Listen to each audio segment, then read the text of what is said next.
नमस्कार दोस्तों, मेरा नाम है उदय और आप देख रहे हैं MLT लैब मैनुअल। तो दोस्तों आज हम लोग जानेंगे जॉन्डिस और बिलीरुबिन के बारे में कि जॉन्डिस क्या होता है और बिलीरुबिन क्या होता है। और जॉन्डिस को जो है हम हिंदी में पीलिया भी बोलते हैं, तो इसके बारे में हम जानेंगे। तो पहले हम जॉन्डिस के बारे में जानते हैं। तो जॉन्डिस को हम पीलिया भी बोलते हैं। इसमें क्या होता है कि जो हमारा जो बिलीरुबिन का जो मात्रा होता है वो हमारे ब्लड में आवश्यकता से ज़्यादा हो जाता है, जिसको हम जॉन्डिस या पीलिया बोलते हैं। इसमें हमारा जैसे कि स्किन का कलर पीला हो जाता है, नाखून पीला हो जाता है, जो सफ़ेद भाग होता है वो पीला नज़र आने, आँख पीला हो जाता है, पेशाब पीला आने लग जाता है। तो इसमें ये जॉन्डिस के कुछ साइन और सिम्टम्स है, इसको हम जॉन्डिस बोलेंगे। जब जॉन्डिस होता है तो उसमें जो बिलीरुबिन का लेवल होता है वो 3 mg से ज़्यादा हो जाता है, तब हम इसको बोलेंगे कि इसको जॉन्डिस हो रखा है किसी व्यक्ति को। तो जॉन्डिस होता है बिलीरुबिन की वजह से, यानी कि बिलीरुबिन बढ़ने से जॉन्डिस होता है। तो हम जानते हैं कि बिलीरुबिन क्या होता है। तो बिलीरुबिन जो है एक येलो कलर का पिगमेंट होता है जो RBC और हीमोग्लोबिन के ब्रेकडाउन से बढ़ता है, और जब ये इसकी वैल्यू जब बढ़ जाती है बिलीरुबिन की तो जॉन्डिस या पीलिया हो जाता है। क्योंकि होता ये है कि जो RBC होता है वो हमारे ब्लड में होता है और RBC के अंदर हीमोग्लोबिन होता है। तो RBC और हीमोग्लोबिन जब ब्रेकडाउन होता है तो ये जो है बिलीरुबिन बनता है, और फिर ये क्या करता है, बिलीरुबिन बनने के बाद ये लीवर में जाता है और लीवर इसको कंजुगेट करता है, यानी कि फिल्टर करता है, और जो एक्सेस होता है उसको बाहर कर निकाल देता है बिलीरुबिन हमारे ब्लड बॉडी से। लेकिन किसी कारणवश जब वो लीवर जो है हमारा फंक्शन नहीं कर पाता है, कंजुगेट नहीं कर पाता है बिलीरुबिन को, तो उसकी मात्रा बढ़ जाती है, जिससे जॉन्डिस या पीलिया हो जाता है। अब देखिए, ब्लड के अंदर RBC होता है और RBC के अंदर हीमोग्लोबिन होता है। तो हीमोग्लोबिन दो चीज़ों से बना होता है, हेम और ग्लोबुलिन। तो हेम होता है आयरन और ग्लोबुलिन जो होता है वो प्रोटीन होता है। तो जो इसमें हेम होगा, जो आयरन होगा, जब इसका ऑक्सीडेशन होता है, यानी कि हीमोग्लोबिन जब ब्रेकडाउन होता है, यानी कि आयरन का जब ब्रेकडाउन होगा, ऑक्सीडेशन होगा, तो ये बिलीवर्डिन बन जाता है, और जब ये बिलीवर्डिन का फिर रिडक्शन होता है तो ये बिलीरुबिन बन जाता है। तो यही जो बिलीरुबिन होता है इसको हम बोलते हैं इनडायरेक्ट बिलीरुबिन, जिसको हम अनकंजुगेटेड बिलीरुबिन भी बोलते हैं। ये जो है वाटर इनसॉल्युबल होता है। जब इसकी मात्रा बढ़ जाती है इनडायरेक्ट बिलीरुबिन की, तो होता है प्री हिपैटिक जॉन्डिस, हम इसको बोलते हैं। फिर ये जो बिलीवर्डिन है ये क्या करेगा, एल्बुमिन जो प्रोटीन होता है उसके साथ बाइंड करके ये लीवर में चला जाता है और इसको कंजुगेट करता है। तो जो इसको हम बोलते हैं कंजुगेटेड बिलीरुबिन, जिसको हम डायरेक्ट बिलीरुबिन भी बोलते हैं, और ये वाटर सॉल्युबल होता है। और जो लीवर में बिलीरुबिन होता है उसकी मात्रा जब बढ़ जाती है तो हम बोलते हैं उसको हिपैटिक जॉन्डिस हो गया। फिर ये जो लीवर वाला जो बिलीरुबिन होगा, फिर ये क्या करेगा, कंजुगेट होने के बाद जो एक्सेस होगा वो पेनक्रियाज के थ्रू जो है, बाइल के थ्रू वो फिर कंजुगेट होता है और यूरोबिलिनोजन में कन्वर्ट हो जाता है। तो इसकी मात्रा जब बढ़ती है तो बोलते हैं पोस्ट हिपैटिक जॉन्डिस।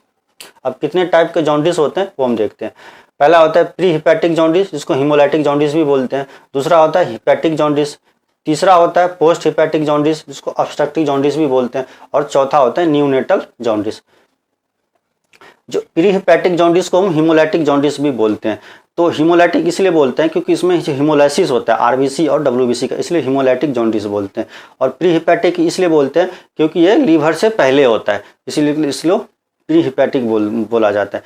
इसमें क्या होता है कि जो RBC होगा, हीमोग्लोबिन होगा, उसका जो ब्रेकडाउन होता है वो ज़्यादा होने लग जाता है, या किसके कई कारण होते हैं। क्योंकि RBC और जो RBC होता है उसको मेच्योर होने के लिए जो क्या चाहिए, आयरन चाहिए, विटामिन B12 चाहिए। जब उसकी कमी हो जाती है तो क्या करेगा, RBC और हीमोग्लोबिन हो जाता है, जल्दी जल्दी ब्रेकडाउन हो जाता है, वो उसको मेच्योर नहीं हो पाता, इसलिए जो है प्री हिपैटिक जॉन्डिस हो जाता है। इनडायरेक्ट बिलीरुबिन की जो वैल्यू होती है उसमें इसमें बढ़ जाता है, यानी कि प्री हिपैटिक जॉन्डिस में अनकंजुगेटेड बिलीरुबिन की मात्रा बढ़ जाएगी। यानी इनडायरेक्ट बिलीरुबिन की मात्रा यदि बढ़ता है तो क्या होता है, pre hepatic jaundice. Hepatic jaundice इसलिए बोला जाता है क्योंकि ये लीवर में होता है, यानी कि जो कंजुगेटेड बिलीरुबिन होगा, जो डायरेक्ट बिलीरुबिन होगा, उसका लेवल बढ़ जाता है तो हिपैटिक जॉन्डिस, जिसको हम हिपैटोसेलुलर बोलते हैं। क्योंकि जो लीवर होता है वो हिपैटिक सेल से बना होता है, टिश्यू से बना होता है, इसलिए हम इसको हिपैटोसेलुलर भी बोला जाता है। और जो पोस्ट हिपैटिक होता है वो लीवर के बाद होता है, यानी कि जो बाइल डक्ट में होगा, वो जो बिलीरुबिन जाएगा उसमें जो अगर कुछ डिसफंक्शन होता है तो उसके वजह से जो होता है उसको हम बोलते हैं जो है ऑब्स्ट्रक्टिव जॉन्डिस भी उसको बोला जाता है, या पोस्ट हिपैटिक जॉन्डिस भी बोला जाता है, क्योंकि ये लीवर में नहीं होता, लीवर के बाद होता है।